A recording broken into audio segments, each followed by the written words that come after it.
Welcome to YouTube channel of X Locopilot Shashank sir math solution. আমি actually একজন loco pilot ছিলাম। তো আমি রিটায়ার করেছি। তো অঙ্কটা আমার একটা নেশার মতো হয়ে গেছে। সারাদিন ধরেই আমি অঙ্কই করি আর ফেসবুক চ্যানেল চালাই। ফেসবুকেও ভালো ভালো জিনিস দেওয়া আছে, মোটিভেশনাল মূলক কথাবার্তা সব দেওয়া আছে। যা হোক, ওসব বলে লাভ নেই। আজকে দেখো দুটো অঙ্ক এনেছি। একটা হচ্ছে পিএসসি, আর এই অঙ্কটা, দ্বিতীয় অঙ্কটা হচ্ছে যে কোনো কম্পিটিটিভ এক্সামে যে কোনো মুহূর্তে আসতে পারে। আর এই অঙ্কটাই সকলে ভুল করে। আমি 16 জন স্টুডেন্টকে পড়াই, তাদের মধ্যে দেখেছি এই অঙ্কটা কিন্তু ভুল করতে। সুতরাং খুব সাবধান। আমি পড়ছি, প্রথম অঙ্কটা পড়ে নিই। বলছে এক ব্যক্তি 3 মাসে যা আয় করেন 4 মাসে তা ব্যয় করেন। যদি তার বাৎসরিক সঞ্চয় 45,000 টাকা হয়, তাহলে তার মাসিক আয় কত? খুবই সহজ অঙ্ক। আমি এত সহজ করে বোঝাবো যে তোমাদের এই ধরনের অঙ্ক আর কখনো ভুল হবে না।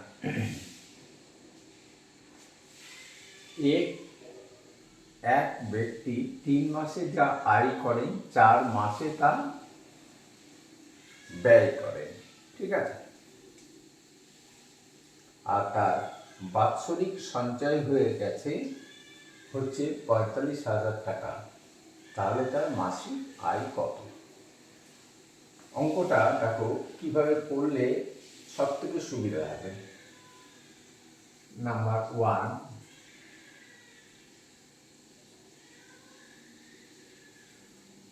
তার মানে কি 4 মাসের ব্যয় ইজ ইকুয়াল টু 3 মাসের আয়, তাই না? 3 মাসে যা আয় করেন 4 মাসে তা ব্যয় করেন। তার মানে 4 মাসের ব্যয়, দেখো 4 মাসে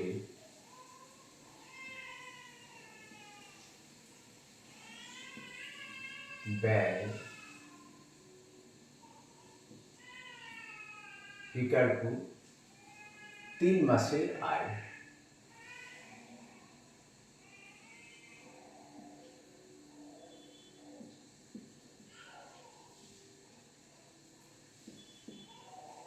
তুমি এটা ঐক্যক্রমে করতে পারো। তাহলে 1 মাসে ব্যয় ইকুয়াল টু 3/4 মাসের আয়, ঠিক আছে? তাহলে ও 12 মাসে যা ব্যয় করছে, তাই না, বাদ বাকি টাকা তার সঞ্চয় হচ্ছে। তাহলে 12 মাসে আর ব্যয়, আমি ব্যয় লিখছি, ব্যয় 12 মাসের ব্যয় ইজ ইকুয়াল টু 3/4 গুণিত 12 ইকুয়াল টু 3। তারপর 3 থেকে 9 মাসের আয়। তাহলে ও যে 9 মাসে আয় করছে সেইটা তার 9 মাসের আয়ে গোটা বছরটা চলে যাচ্ছে ব্যয় করে। তাহলে থাকলো কত? 3 মাসের আয়। এই 3 মাসের আয়টাই ওর জমা হচ্ছে এক বছরে। 3 বছরে আয় তার তার বাৎসরিক আয় 45,000 টাকা। তার মানে 3 মাসের যে আয়টা হচ্ছে সেইটা হচ্ছে 45,000 টাকা। বোঝাতে পারলাম? আবার বলছি, 12 মাসের ব্যয় ইজিক্যাল টু 9 মাসের আয়। 9 মাসের আয়। তাহলে তোমরা এইভাবে লিখতে পারো, সে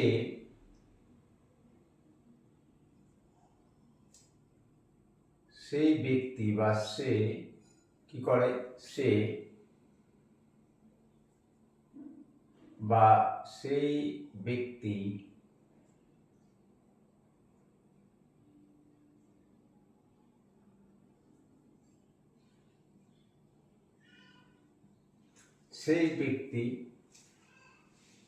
এক বছরে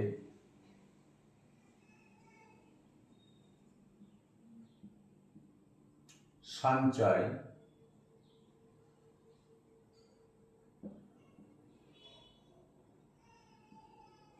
করে কত? 45,000 টাকা। তো ও তো 9 মাসের আয় দ্বারা 12 মাসের মানে গোটা বছরের ব্যয় শেষ করে ফেলছে। তার মানে এক বছরে সঞ্চয় করে 45,000 টাকা। তার মানে 3 মাসের আয়টা সঞ্চয় হচ্ছে। ঠিক আছে? আর এটা লিখেও নিতে পারো, এগুলো লেখার কিন্তু এত দরকার নেই। মোট আয় ইকুয়াল টু 45,000 টাকা। এই টাকাটা কি না, তো তোমার 3 মাসের আয়। সেটাও লিখছি, দেখো, 12 মাইনাস 9 মাসের ইকুয়াল টু 3 মাসের আয় ইকুয়াল টু 45,000 টাকা।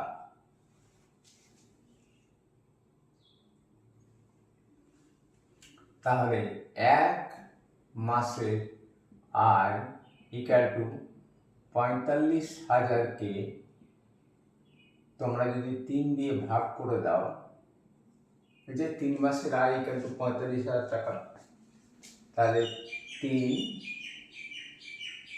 15, তাহলে এক মাসের আয় কত হচ্ছে? 15,000 টাকা। অতএব এক মাসে আয়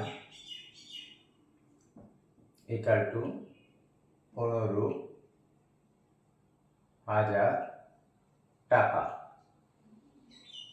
And this is our final answer. বলেছে তার মাসিক আয় কত। দেখো, অপশান দেওয়া আছে, এতে 18,000 টাকা, বিতে 15,000, সি 20,000, ডি 22,000। তাহলে আমাদের 15,000 টাকা, এটা অ্যান্সার হবে। ওকে, অঙ্কটা কঠিন বলে মনে হচ্ছে, কিন্তু সহজভাবে বুঝলে অঙ্কটা কিন্তু আর কঠিন থাকবে না। যে কোনো অঙ্কই তাই। ঠিক আছে? তাহলে একের অঙ্কটা আশা করি বুঝতে পেরেছেন।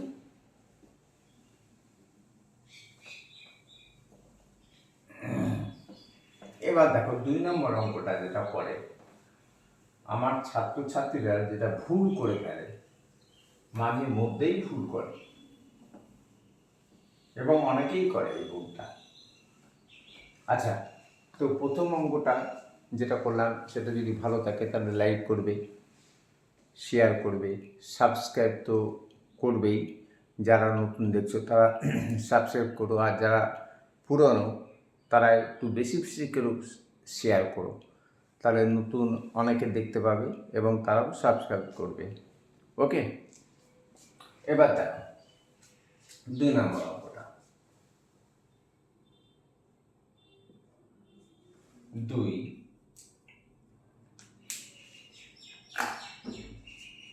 বলছে 9807 দ্বারা গঠিত বৃহত্তম ও ক্ষুদ্রতম সংখ্যাদ্বয়ের বিয়োগফল বা অন্তরফল কত? এইখানেই অনেকে ভুল করে। অঙ্কটা খুবই সহজ, আর যে কোনো কম্পিটিটিভ এক্সামে কিন্তু এই অঙ্কটা আসতে পারে, বা এই টাইপের অঙ্ক আসতে। তা কি কি দেওয়া আছে? 8, 9, 0, 7। ঠিক আছে, তাহলে দেখো বৃহত্তম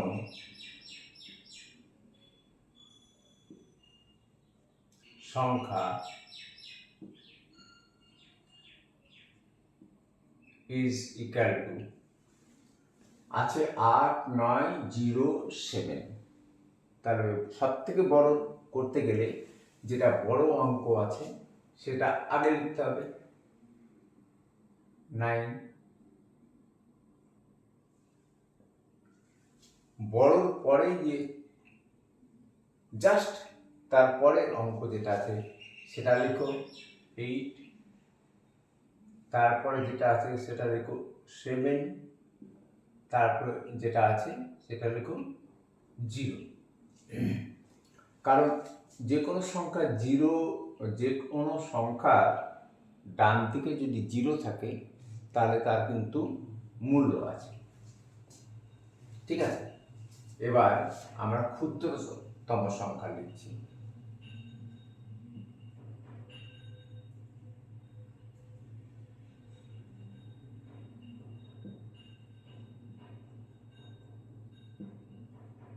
ঠিক আছে, এখানেই সকলে ভুল করে। কি করে? 0 লিখে দেয় প্রথমে, তারপরে লিখে 7, তারপরে লিখে 8, তারপরে লিখে 9। এটা 1, 2, 3, 4, কিন্তু এটা ভুল। কারণ যে কোনো সংখ্যার বাম দিকে 0 কোনো মূল্য থাকে না, তাহলে এটা অ্যাকচুয়ালি 3 অঙ্কের সংখ্যা হয়ে যাচ্ছে।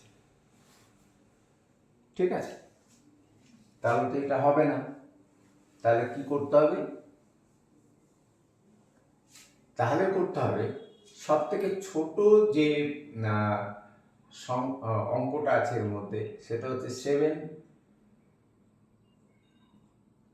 তারপরে কি আছে? 7 এর পর তো 8 আছে, 9 আছে, কিন্তু তার থেকেও ছোট আছে, সেটা হচ্ছে 0, 7, 0। তারপরে দেখো 8 আছে আর 9 আছে, 8 আছে আর 9 আছে। আগে কোনটা লিখবো? অবশ্যই 8টা লিখবো। 8 আর 9, 9 8 লিখবে না, 9 8 তো বড় হয়ে যাচ্ছে একটু সামান্য। তাহলে 7, 0, 8, 9। এবার বলছে বিয়োগফল বা অন্তরফল নির্ণয় করো।